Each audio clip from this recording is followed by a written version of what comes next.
今年吹东北风或者是做风台，这森林落水溪风背影响就会真严重。经过整治方案，这风背山已经有大大改善啦。落水溪出海口嘛，真做渡礁休困站，有200多种鸟类甲保育物种。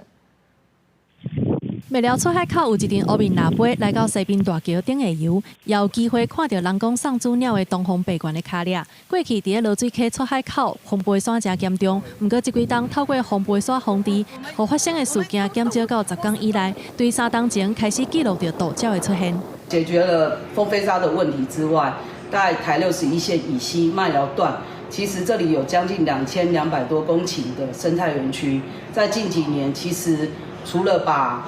风飞沙治理好了之后，那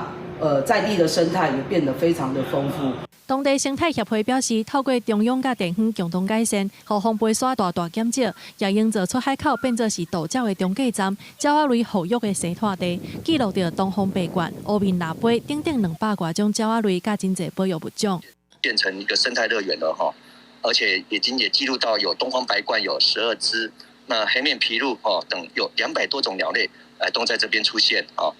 我想在这个期间，也希望大家感受我们这个生态共荣的好环境。第4号传输表示，去年受到卡诺海葵风台带来超大雨量的影响，造成落水溪沙洲的面积扩大到1100公顷。透过用水暗崁，也是用绿草暗崁等等的防治，降到84公顷。未来会进入落水溪风背山防治第3期的阶段，预计未来3冬会搁再投入8.67亿来整治。记者综合报道。